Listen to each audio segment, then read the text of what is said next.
प्रिय भाई बहनों, आज की रोटी की हर सदस्य व्यक्तियों के लिए यीशु ख्रिस्तांची मधुर नामाचे सप्रेम नमस्कार. आज की दिन 13 जुलै 2025 रविवार. स्तुती करणे योग्यच आहे. प्रभूची स्तुती करा. आपल्या देवाची स्तुती करणे किती चांगले आहे. ती किती सुगत आणि योग्य आहे.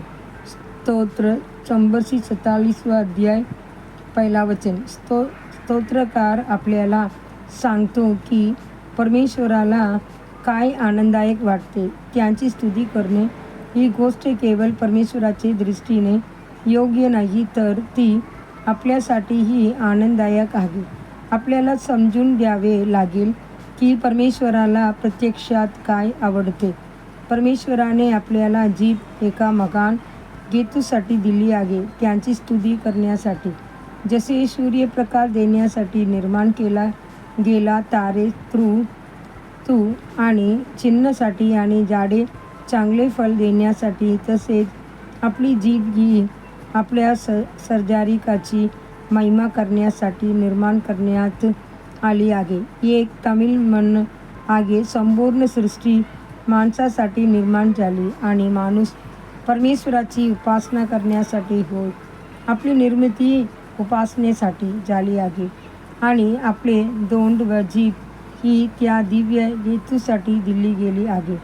पण माणूस अनेकदा आपल्या जिभेचा गैरवापर करतो. चुगल्या, भांडणे आणि व्यर्थ बोलण्यासाठी तो विसरतो की जीभ देण्यामागची खरा हेतू काय आहे. प्रेषित पौल सांगते, अश्लीलता, मूर्खपणा व आंघोळ विनोद तुमची तोंडून बाहेर पडू नयेत, तर त्याऐवजी कृतज्ञता व्यक्त केली जावी. एफेसियर अध्याय 5 4 वचन. परमेश्वराची स्तुती करणे हेच खरे योग्य आहे. मी असे लोक पाहिले आहेत की जो पान सुपारी व चुना सतत चगळत राहतात आणि त्यामुळे त्यांची जीभ जळते. काही वेळा त्याने कॅन्सर होतो आणि शेवटी त्यांची जीभ शस्त्रक्रियेद्वारे काढावी लागते.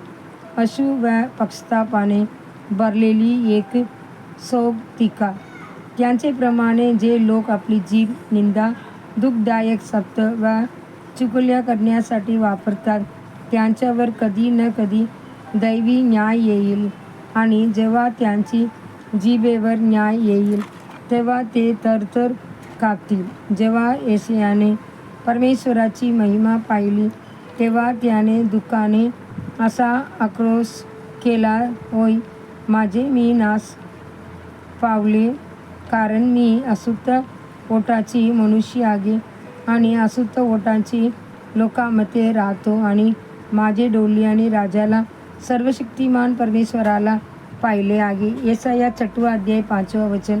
परंतु परमेश्वराने त्याच्यावर दया केली. त्याने एक धगधगते कोळसे यशायाच्या ओठांना लावले आणि सांगितले, हे तुझ्या ओठांना लागले आहे. तुझा दोष काढून टाकण्यात आला आहे आणि तुझा पाप प्रायश्चित्ताने मिटविण्यात आले आहे. यशाया 6 अध्याय 7 वचन. त्या दिवसापासून यशायाची जीभ शुद्ध झाली आणि ती परमेश्वराची स्तुती व त्यांचे वचन सांगण्यासाठी वापरण्यात आली. होय, स्तुती करणे हे योग्यच आहे आणि आनंददायकही आहे. आपली जीभ ज्या हेतूसाठी निर्माण झाली आहे, त्याच हेतूसाठी वापरा, परमेश्वराची महिमा करण्यासाठी. अनेक वेळा आपल्या समोर यरीहोची भीतीसारख्या अडचणी उभ्या राहतात. आपण अडथळ्यांनी व बंद दरवाज्यांनी वेढले जाते. अशा वेळी कुरकुर न करता किंवा निराश न होता आपले स्वर स्तुतीत उच्च करा. विश्वासाचे चिंक फुंका. जशी यरीहोची भीती कोसळल्याला, तसाच तुमची अडचणीही कोसळतील. यहोशुआ 6 अध्याय 20 वचन. प्रिय देवाची मुला-मुली, स्तुती करणे ही परमेश्वराला आवडते. पुढील चिंतनार्थ वचन. मी सदैव प्रभूची गुणगान करीन, त्यांची स्तुती सदैव माझ्या तोंडावर असेल. स्तोत्र 34 अध्याय 1 वचन. आजचे बायबल वाचन. सकाळी स्तोत्र 7 अध्याय 8 अध्याय 9 अध्याय. संध्याकाळी प्रसिद्ध कृत्य 18वा अध्याय. धन्यवाद.